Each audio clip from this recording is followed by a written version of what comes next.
Bonjour, dans cette vidéo, nous allons parler de 5 solutions pour arrêter de gaspiller ses soirées, pour arrêter de perdre du temps les soirs. Honnêtement, bien qu'il y ait 24 heures dans une journée, la plupart de nos journées semblent être composées du travail, des tâches ménagères et du repos.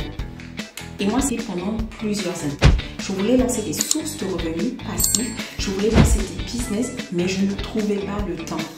En semaine, j'étais fatiguée. Le soir, je ne trouvais pas le temps de travailler. Le week-end, entre la famille, les activités que je pouvais faire avec les amis, le sport, je ne trouvais pas le temps de me lancer. Et ça m'a pris du temps avant de découvrir ces 5 choses qui m'ont permis du coup de pouvoir me lancer non seulement ma newsletter, ma chaîne YouTube, de créer une marque sur les différents réseaux sociaux tels que LinkedIn et de pouvoir aussi développer mon activité.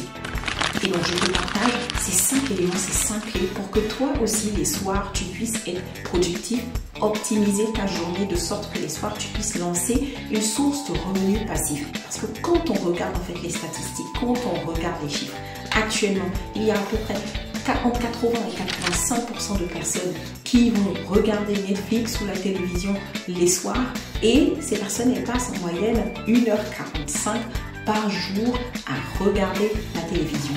Honnêtement, si tu veux faire partir des 10% ou 5% ou 1% de la population qui s'en sort et qui atteint l'indépendance financière, il faut que tu puisses utiliser tes journées les soirs. Donc reste bien jusqu'à la fin de la vidéo, je vais te partager ces 5 clés qui moi m'ont permis et me permettent en fait de pouvoir gérer mon activité et gérer tout l'écosystème, vraiment tout ce qui tourne autour de mon activité. La première chose, c'est de décorréler les actions de son humeur. Vraiment, c'est très très important.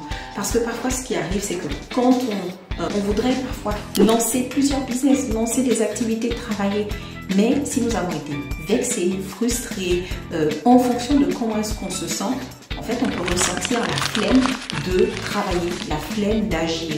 Et c'est là où on commet une grossière erreur. Donc, David Allen, un auteur qui a écrit Getting Things Done, c'est vraiment un auteur sur la productivité qui est très reconnu dans ce domaine. Il dit que, il est arrivé à une conclusion en disant que la capacité à générer vraiment de l'énergie pour pouvoir travailler, elle est directement corrélée, directement liée à la capacité de se détendre. Une deuxième chose qu'il dit, c'est que la productivité ne devrait pas dépendre de notre humeur. Elle devrait plutôt dépendre d'un système qui est robuste, rodé, vraiment, pour passer à l'action, pour agir. Donc en fait, il faut avoir un système qui permet d'agir plutôt que de dépendre de son humeur. Et donc, il partage 5 clés concrètes. La première chose, capturer toutes les tâches dans un système externe fiable. 2. Clarifier exactement quelle est la prochaine action physique à accomplir. 3. Organiser ses actions dans des listes contextuelles. 4. Revoir régulièrement ses listes. 5. Exécuter simplement la prochaine action sans se soucier de l'humeur du moment. La deuxième clé qui m'a permis d'être efficace, vraiment d'être productive les soirs après le travail malgré la fatigue, c'est la loi de Pareto, la loi de 20-80. Honnêtement, vous savez que 20% de vos actions vont générer 80% de votre résultat. Et ça s'applique aussi aux revenus. 20% de vos actions actuelles, 20% de ce que vous allez apprendre maintenant, 20% des formations que vous allez faire vont vous permettre d'atteindre 80% de résultats dans le futur, 80% de vos revenus dans le futur. Et donc, il faut identifier quels sont ces 20% sur lesquels vous allez vous concentrer les soirs. Vous savez que les soirs, vous pouvez avoir 1 heure, 1 heure et demie, 1h45 vraiment. Les statistiques disent bien qu'il y a 80% des personnes regardent Netflix tous les soirs et qu'elles y passent 1h45. Donc concrètement, avec 1h45 par jour, vous pouvez travailler sur les 20% d'actions qui vont vous permettre d'avoir du résultat dans le futur, d'avoir 80% de résultats. Et ce qui est intéressant, c'est que ça s'applique dans tous les domaines, vraiment tous les domaines de votre vie. Donc actuellement, imaginez, vous utilisez 80% de votre temps pour le travail, les tâches quotidiennes, l'administratif, alors que vous avez aussi d'autres aspects de votre vie qui sont importants, en tout cas qui être plus important dans votre journée.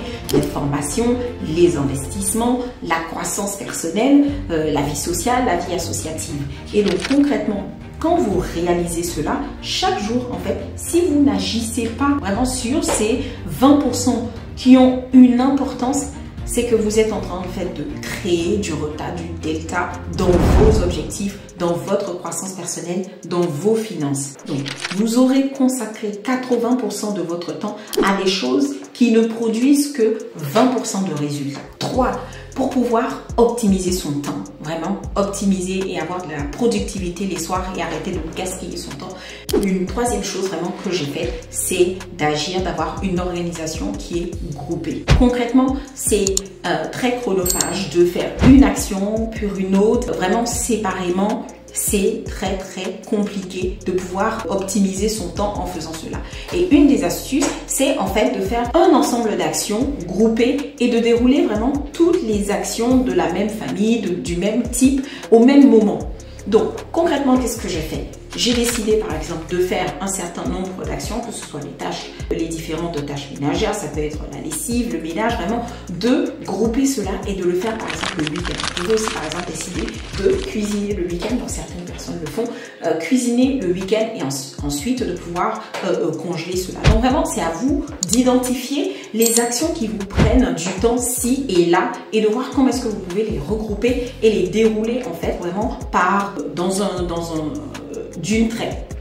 Et le temps que vous avez donc dégagé tous les soirs parce que vous avez planifié votre action groupée, ce temps que vous avez donc dégagé tous les soirs, vous allez l'utiliser du coup pour de la formation, pour des investissements, pour mettre en place une source de revenus passifs. Donc vraiment, ça c'est très important de pouvoir grouper ces actions et se dégager du temps tous les soirs. 4. Il faut donc arriver à optimiser son temps le matin et le soir. Et donc, optimiser son temps le matin, qu'est-ce que ça revient à faire? Honnêtement, vous pouvez regarder si vous pouvez vous lever un peu plus tôt et aussi être beaucoup plus rapide en fait lorsque vous vous préparez. Par exemple, vous pouvez avoir des personnes qui vont se lever à peut-être 6 heures, mais elles vont mettre 3 heures à se préparer, 2 heures à se préparer. Et là, vous pouvez peut-être vous dire, ok, je vais optimiser mon temps en optimisant votre temps, en réduisant le temps de préparation. Vous allez gagner peut-être 30 minutes, 1 heure. Et donc, c'est 30 minutes, 1 heure que vous allez utiliser pour travailler en fait sur une compétence, une formation, apprendre des investissements ou mettre en place une source de revenus passifs. Donc, une astuce aussi, ce serait d'arriver beaucoup plus tôt sur votre lieu de travail. Et ça va vous permettre, une fois que vous arrivez beaucoup plus tôt, vous commencez votre formation avant de commencer votre journée de travail. Autre astuce pour optimiser son temps le soir, c'est essayer déjà de rentrer, en fait, d'aller après votre boulot directement dans un lieu qui vous permet d'être productif. Parce que si vous allez par exemple dans un bar ou dans un lieu où vous aurez de la distraction, ce sera compliqué pour vous de travailler. Donc vraiment, les soirs, si vous voulez ne pas gaspiller votre soirée, identifiez en fait où est-ce que vous allez et il faudrait que les soirs, vous alliez dans un endroit où vous êtes productif, où vous allez travailler de façon efficace. Autre chose pour optimiser le soir, c'est que vous pouvez en fait rester plus tard sur votre lieu de travail, c'est-à-dire que vous finissez votre journée de travail et vous restez plus tard sur le lieu de travail et là vous pouvez utiliser 1 heure. Donc si vous finissez votre journée de travail à 18h ou 19h, vraiment en fonction, 18h, 18h30, 19h, vous restez peut-être 1 heure de plus où vous travaillez sur la mise en place de revenus passifs, la formation, vraiment vous travaillez pendant 1 heure et ensuite vous rentrez. Et ça vous évite en fait d'accumuler la fatigue du transport. C'est vraiment des astuces que moi j'ai mis en place et qui m'ont aidé vraiment à développer mes sources de revenus passifs, à pouvoir gérer l'ensemble de mes activités, écrire des posts, écrire mes newsletters, travailler pour YouTube, travailler pour mes clients, mes partenaires. Vraiment tout ça, optimiser ce temps du matin et le soir, ça vous permet de pouvoir être beaucoup plus productif. La 5e chose, et ça c'est très important, on n'en parle pas beaucoup et très peu de personnes, tout le monde va mettre l'accent sur les outils, les systèmes quand on veut être productif, mais en fait la machine qui vous permet d'être productif, c'est-à-dire votre corps, si elle ne fonctionne pas bien, si vous ne lui donnez pas le bon fuel, ça va être très difficile d'aller loin. Et là, ça revient à prendre soin en fait de son style de vie. Quelles sont les habitudes que vous avez? Les habitudes de sommeil, les habitudes alimentaires.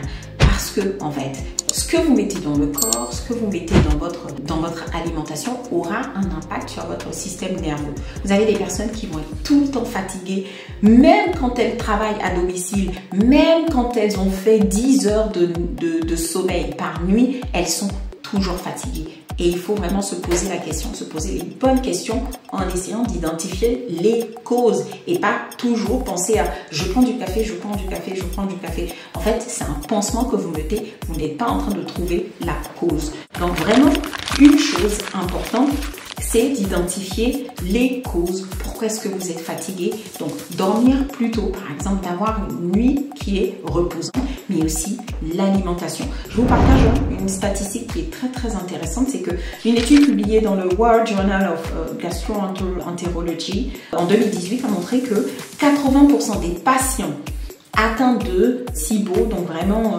présentaient des symptômes de fatigue chronique. Donc vraiment, le SIBO, c'est lorsque les bactéries en excès vont consommer des nutriments essentiels, notamment la vitamine B12, qui est cruciale pour le système nerveux. Donc, lorsque les personnes ont ces bactéries qui vont consommer les nutriments essentiels, en fait, elles vont, donc 80% de ces patients-là qui présentent le SIBO vont avoir des symptômes de fatigue chronique. Donc, honnêtement, si vous êtes tout le temps fatigué, même sans avoir rien fait, là, c'est même pas une histoire de système avant tout.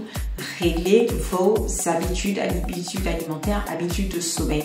Donc voilà, moi j'ai essayé dans cette vidéo de vous partager vraiment ces 5 clés qui m'ont permis d'être efficace. Et ce n'est pas de la rigolade, c'est vraiment très important. Il y a les systèmes au niveau de la productivité, mais il y a aussi la santé. Parce que vous pouvez avoir tous les systèmes efficaces, mais vous allez juste tourner au café. Et en fait, le café, ça va peut-être vous tenir 10 ans, mais à la fin, le corps risque de lâcher. Donc vraiment, prenez soin de votre santé.